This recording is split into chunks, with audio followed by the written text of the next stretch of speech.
اس جمعۃ المبارک کی نشست میں نے چاہا کہ گزشتہ گفتگو کے تناظر میں تھوڑا سا ایک پیغام آپ کے گوش گزار کروں اور اپنے آپ کو بھی یاد دہانی کراؤں ماشاءاللہ، اور وہ اس پیغام کا تعلق پھر آنے والے ماہ مبارک کے ساتھ بھی ہے، اور وہ یہ ہے کہ آقا علیہ الصلوۃ والسلام کو اللہ رب العزت نے شب معراج جو کچھ عطا فرمایا اس میں سے ایک تحفہ امت کے لیے بھی عطا فرمایا، اور اس تحفے کا نام ہے نماز، جس کو آقا علیہ الصلوۃ والسلام نے فرمایا الصلاۃ معراج المؤمنین، کہ نماز مومنین کی معراج ہے، اہل ایمان کی معراج ہے۔ تو میں اس حوالے سے تھوڑی ایک فکری گفتگو کرنا چاہتا ہوں جس میں ہمارے لیے پیغام ہے۔ آیت مبارکہ جو میں نے آپ کے سامنے تلاوت کی وہ اس لمحے کو بیان کر رہی ہے کہ جب آقا علیہ الصلوۃ والسلام کا سفر معراج مکمل ہوا اور معراج شروع ہوا، اس لمحے کو یہ آیت مبارکہ بیان کر رہی ہے۔ اور آپ میری گزشتہ جمعۃ المبارک کی گفتگو کو اگر آپ ذہن میں لائیں تو میں نے عرض کیا تھا کہ اللہ رب العزت نے قرآن مجید کے اندر آقا علیہ الصلوۃ والسلام کے سفر معراج کا بیان فرمایا ہے۔ معراج کا بیان اشارے کنائے میں تھوڑا بہت ہے، مگر معراج کا بیان نہیں کیا، سفر معراج کا ذکر فرمایا۔ کہاں سے چلے، کہاں سے گزرے، راستے میں کون کون منتظر تھا، کیا کیا عجائبات تھے، کیا کیا نشانیاں تھیں، کس شان کے ساتھ، کس اہتمام کے ساتھ، کس عظمت اور مقام کے ساتھ آقا علیہ الصلوۃ والسلام رواں دواں رہے، یہ سارے مناظر قرآن مجید بھی بیان فرماتا ہے اور حدیث مبارکہ کے اندر بھی بیان ہوئے۔ پھر جہاں انبیاء نیچے رہ گئے، پھر ملائکہ بھی نیچے رہ گئے، پھر جبرائیل بھی بے بس ہو کر پیچھے کھڑا تھا، اور آقا علیہ الصلوۃ والسلام لا مکان کے سفر میں محو پرواز تھے، اور اسے قرآن بیان کرتا ہے ثم دنا، پھر وہ اور قریب ہوئے، فتدلی، پس وہ اور زیادہ قریب ہوئے، فکان قاب قوسین او ادنا، پھر اتنا قریب ہوئے کہ دو کمانوں کا فاصلہ رہ گیا، او ادنا، یا اس سے بھی کم تر، اس سے بھی کم فاصلہ رہ گیا۔ کتنا رہ گیا اس کو پھر قرآن نے بیان نہیں کیا۔ اور یہ جب فاصلے مٹ گئے اور قرب اپنی انتہا کو پہنچا اور وصال اپنی انتہا اور نقطہ کمال کو پہنچا، اس مقام کا ذکر جب اللہ رب العزت نے قرآن مجید میں فرمایا تو فرمایا فَأَوْحَا إِلَىٰ عَبْدِهِ مَا أَوْحَا، پس پھر اس ذات نے اپنے بندہ خاص سے کہا جو کہا، وہی فرمائی جو وہی فرمائی۔ وہ اپنے بندہ خاص کے ساتھ ہم کلام ہوا تو آگے سوال تو پیدا ہو رہا تھا کہ باری تعالیٰ کچھ وہ بھی پردہ ہٹا دے کہ کیا ہوا اور کیسے ہوا، محبوب اور محب کیسے ہم کلام ہوئے، کیسے بات ہوئی، کیا موضوع تھا، کیا ایجنڈا تھا، محبت کے کلمات کس طرح سے ادا کیے جا رہے تھے، اور عبد اور معبود کے درمیان اظہار محبت کیسے ہو رہا تھا، وہ کچھ تو اس کی جھلک دکھا دے۔ تو اللہ رب العزت نے اس کے لیے ایک ہی لفظ فرمایا فَأَوْحَا إِلَىٰ عَبْدِهِ مَا أَوْحَا، پس اس نے اپنے بندے سے جو کہا سو کہا، جو وحی فرمائی سو فرما دی، جو کلام فرمایا سو کر دیا۔ اب اس نہ کلام کا ذکر ہے نہ اس وحی کا ذکر ہے، نہ اس مکالمے کا ذکر ہے۔ ہاں اس میں سے چند باتیں وہ ہیں جو آقا علیہ السلام نے امت کو بتا دی، یا سمجھیں کہ تھوڑی سی چکھا دی کہ یہ بات ہوئی محبوب اور محب کے درمیان، اور ایسے مکالمہ ہوا اور یہ کلام ہوا۔ تو قرآن مجید نے تو اس پر پردہ رکھا ہے، اسے حجاب میں رکھا ہے، اور آقا علیہ السلام واپس تشریف لانے کے بعد جب کبھی جس کے لیے جتنا مناسب سمجھتے اتنی بات آپ بتا دیتے تھے۔ یہ بھی اس رات ہوا تھا، یہ بھی وعدہ ہوا تھا، یہ بھی کلام ہوا تھا، یہ بھی بات ہوئی تھی، تو وہ بتاتے رہے، مگر وہ بھی سب کچھ سامنے نہیں آ سکا، کیونکہ محبوب اور محب کے درمیان کی اگر ہر بات دوسروں کے سامنے آ جائے تو یہ محبت کو زیب نہیں دیتا۔ کچھ وہ ہوتا ہے جو صرف محبوب جانتا ہے اور محب جانتا ہے۔ اب وہ جو کلام ہوا اس میں جو سب سے پہلا کلام ہوا وہ ہے ہماری نماز کے اندر جسے ہم التحیات کہتے ہیں، جو تشہد کے اندر ہم پڑھتے ہیں بیٹھ کے۔ جب انسان نماز ساری پڑھ کے اور جھولی پھیلا کے بیٹھتا ہے اللہ کے حضور،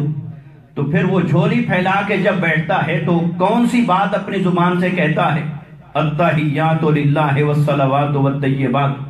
السلام علیک ایھا النبی ورحمۃ اللہ وبرکاتہ، السلام علینا وعلی عباد اللہ الصالحین۔ یہ کیا ہے؟ یہ وہ مکالمہ ہے جو شب معراج سب سے پہلے محبوب اور محب کے درمیان ہوا تھا۔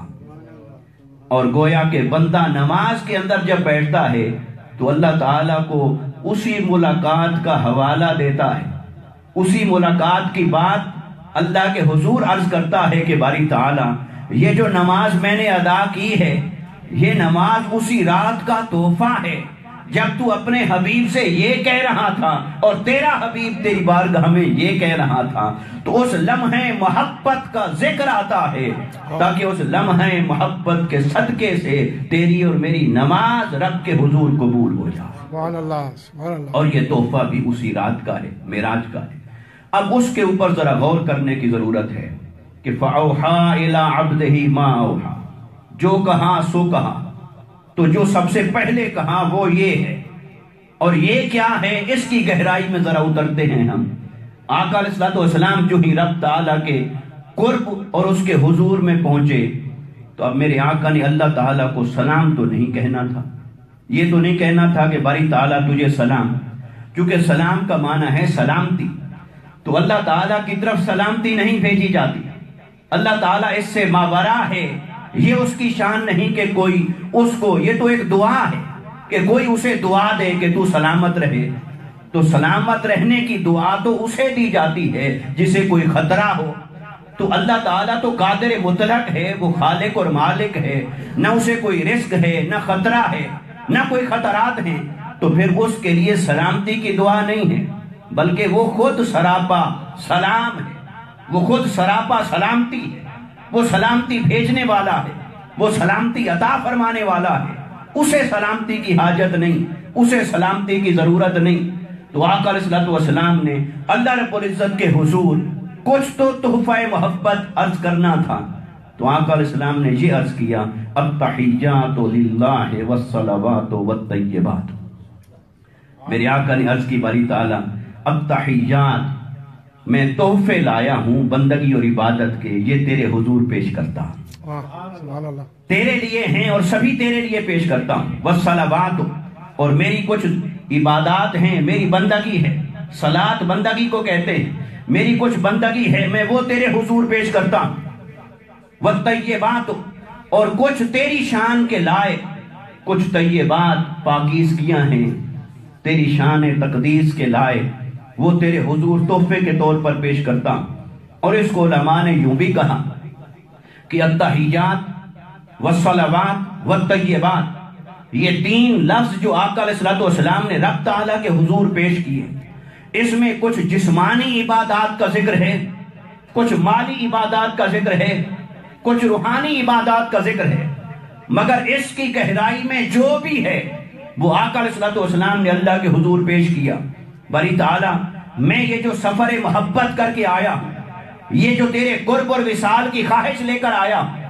یہ جو تیرے جلوے اور مشاہدے کی طلب اور تمنا لے کر آیا، اس تمنا کو لا کر تیرے حضور پہنچ کر اب تحفہ کیا پیش کروں؟ تو میرے پاس میری بندگی ہے، میرے سجدے ہیں، میرے دن رات کے قیام ہیں، میری عبادات ہیں، میرا تیرے حضور مال خرچ کرنا، تیرے حضور جان کو خرچ کرنا، تیرے حضور راتوں کو جاگنا، وہ میری زبان مبارک سے ادا ہونے والے تیری حمد و ثنا کے کلمات، میں وہ ساری عبادت اور بندگی، وہ سب تحفے جمع کر کے آج تیرے حضور پیش کرتا ہوں۔ تو اس سے بھی زیادہ بندگی اور عبادت کے لائق ہے، مگر جیسی عبادت میں نے کر دی ہے کائنات میں نہ کوئی پہلے کر سکا ہے نہ کوئی بعد میں کر سکے گا، کیونکہ آقا علیہ السلام نے اللہ کی جو عبادت اور بندگی کی کائنات میں وہی نقطہ کمال ہے عبادت اور بندگی کا۔ نہ آقا علیہ السلام جیسی حمد کوئی پہلے کر سکا نہ بعد میں کر سکے گا، نہ آقا علیہ السلام جیسے رکوع سجدے اور قیام عبادات اور بندگی نہ کوئی پہلے کر سکا نہ کوئی بعد میں کر سکا، نہ کسی بشر نہ کسی نبی اور رسول کی استطاعت میں ہوئی، نہ کسی فرشتے جبرائیل میکائیل کی استطاعت میں ہوا۔ جو بندگی اور عبادت کے تحفے میرے آقا نے رب کے حضور پیش کیے وہ اپنی مثال آپ تھی۔ اللہ اکبر، یا رسول اللہ، یا علی۔ یہ جب آقا علیہ السلام نے پیش کیا تو اللہ تعالیٰ نے کیا فرمایا؟ السلام علیکہ ایھا النبی، اللہ نے فرمایا اے نبی آپ پر سلام ہو، ماشاءاللہ، اے نبی تجھ پر سلام، اور صیغہ واحد کا ہے علیکہ، آپ پر سلام ہو، آپ اکیلے پر سلام ہو، سلامتی ہو، اور سلامتی ہو کا مطلب آپ سلامت رہیں، اور پنجابی میں کہیں تو سونیاں جیوندے رہو، سلامت رہو، آپ کو کچھ نہ ہو، نظر نہ لگے جہاں دشمنوں میں آپ کو بھیج رکھا ہے، ہر طرف تان و تشنیع ہیں، پتھر ہیں، تیر و تلوار ہیں، آپ سلامت رہیں اور میرا نام جپتے رہیں، آپ سلامت رہیں اور میری عبادت اور بندگی کرتے رہیں،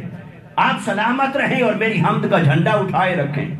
آپ سلامت رہیں اور میری عبادت اور بندگی اور میرے نام کا ڈنکا اسی طرح بجتا رہے، آپ سلامت رہیں۔ تو اللہ نے اپنی طرف سے سلامتی بھیجی آقا علیہ السلام کی ذات پر۔ اب میرے آقا نے اپنی نگاہ سے دیکھا کہ رب کی طرف سے جو تحفہ اتر رہا ہے وہ تحفہ کتنا حسین ہے، جو سلامتی آ رہی ہے اس میں کتنا خیر و برکت ہے، اور جو سلامتی کا تحفہ نازل ہو رہا ہے اس میں کتنے خزانے ہیں جو پنہاں ہیں۔ تو جب آقا علیہ السلام نے اسے دیکھا تو اب آقا علیہ السلام کی اگلے کلمات کو دیکھیے۔ میرے آقا نے پھر یہ نہیں کہا السلام علیہ، ہاں ٹھیک ہے باری تعالیٰ مجھ پر سلام، اللہ نے فرمایا حبیب تجھ پر سلام۔ میرے آقا صلی اللہ علیہ وسلم نے جواب میں یہ نہیں کہا ہاں مجھ پر سلام، میرے آقا صلی اللہ علیہ وسلم نے صیغہ واحد کا نہیں استعمال فرمایا، صیغہ بدل دیا، جمع کا کر دیا اور عرض کیا السلام علینا، ہاں ہم پر سلام، ہم پر سلام، ہم پر سلام۔ اب وہ میں ہم میں بدل گیا۔ اللہ تعالیٰ فرما رہا ہے کہ اے حبیب آپ پر سلام، میرے آقا عرض کرتے ہیں ہم پر سلام، وہ کہتا ہے آپ پر سلام، میرے آقا جواب دیتے ہیں ہم پر سلام۔ تو رحمت الہی نے مسکرا کے دیکھا ہوگا کہ اے حبیب میں تیری بات کرتا ہوں تو اوروں کی بات کرتا ہے، میں سلامتی تجھ تک